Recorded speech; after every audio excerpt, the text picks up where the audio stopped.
अगर आपसे मैं कहूं कि लोग आईपीएल की ट्रॉफी जीतने के लिए टीम बदलते हैं, केकेआर ने तो पूरा का पूरा हेड कोच ही बदल दिया। क्योंकि बताया जा रहा है कि केकेआर के जो 3 साल से हेड कोच चले आ रहे थे उनको हटा दिया।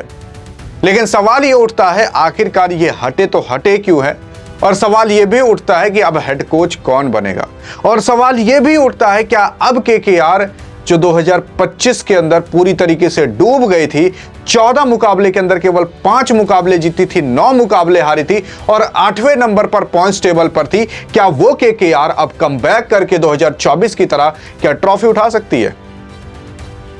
आइए जानते हैं कि आखिरकार केकेआर क्या कमाल कर सकती है, और आखिरकार आपके शाहरुख खान जो कि केकेआर के मालिक हैं, उन्होंने ये फैसला क्यों लिया। तो मैं आपको बता देना चाहता हूं, यह फैसला किसी और का नहीं, ना तो आपके शाहरुख खान का था, ना केकेआर के मैनेजमेंट का था, ना किसी और का था, ना बीसीसीआई का था, ना केकेआर की टीम का था, किसी का भी नहीं था। ये इनके हेड कोच साहब का ही था। असल में हेड कोच साहब इन्होंने खुद रिजाइन दे दिया और कहा कि मैं जो 2022 से करते आ रहा हूं, यहां पर हेड कोच की अपनी प्राथमिकता निभाते आ रहा हूं, अब मैं उससे रिजाइन देना चाहता हूं। आप देख भी सकते हो इनकी एज काफी हो चुकी है, और उसी के साथ साथ आपके जो केकेआर के हेड कोच हुआ करते थे, उन्होंने अब रिजाइन दे दिया है। इनका नाम चंद्रकांत पंडित था, और ये चंद्रकांत पंडित अभी फिलहाल जल्द में ही इन्होंने इस्तीफा दिया। अगस्त 2022 के अंदर इन्होंने हेड कोच का अपना पद संभाला था केकेआर के अंदर, लेकिन अब वो पद किसी और के हाथ में जा चुका है। लेकिन सवाल उठता है कि आखिर वो पद किसके हाथ में गया है और ये व्यक्ति कौन है। लेकिन उससे पहले आप चंद्रकांत पंडित के बारे में जान जाओ।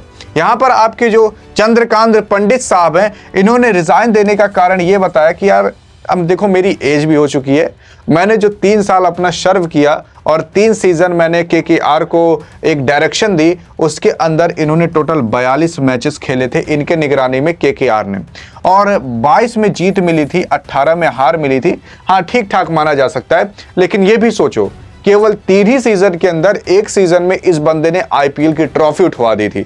2024 के अंदर आपकी केकेआर जो विनर बनी थी, जब आपके श्रेयस अय्यर कप्तान हुआ करते थे, तो उस टाइम उनके भी हेड कोच आपके चंद्रकांत पंडित हुआ करते थे, और इन्होंने ही ये ट्रॉफी उठाने में सबसे बड़ी भूमिका निभाई थी। और इस वजह से अब इनको हमेशा हमेशा के लिए याद किया जाएगा, क्योंकि अभी तक आपकी केकेआर केवल और केवल 3 ही बार ट्रॉफी उठाई है। लगभग 10 साल से भी ज्यादा बीत चुके थे, केकेआर ने एक भी ट्रॉफी अभी नहीं उठाई थी। हाँ, उससे पहले 2014, 2012 और के अंदर कहीं वो ट्रॉफी उठाया करती थी, लेकिन तब से लेकर अभी तक नहीं ट्रॉफी उठाई थी। इस बार आपके जब चंद्रकांत पंडित साहब बने तो इन्होंने ट्रॉफी उठवा कर दिखा दिए। केकेआर में अभी भी दम है, आईपीएल वालों देख लो, और वो दम खम दिखा दिया। लेकिन अब जिन्होंने ट्रॉफी दिलाई, वही ट्रॉफी वाला बंदा रिजाइन दे दिया, और रिजाइन देने के बाद अलविदा कह दिया पूरे के पूरे आईपीएल को।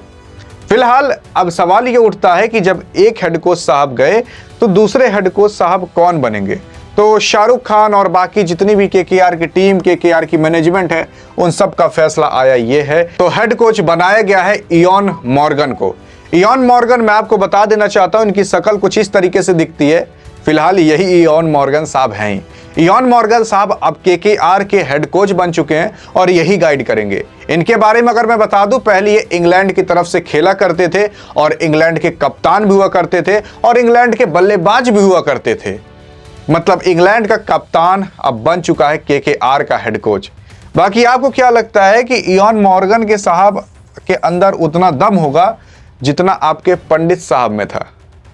मॉर्गन में दम होगा कि पंडित में, बताइएगा, आपके हाथ में है। बाकी अधिक जानकारी चाहिए आईपीएल से संबंधित तो बगल में क्लिक करके देख सकते हो। मिलेंगे इस वीडियो के अंदर, तब तक के लिए जय हिंद और जय भारत।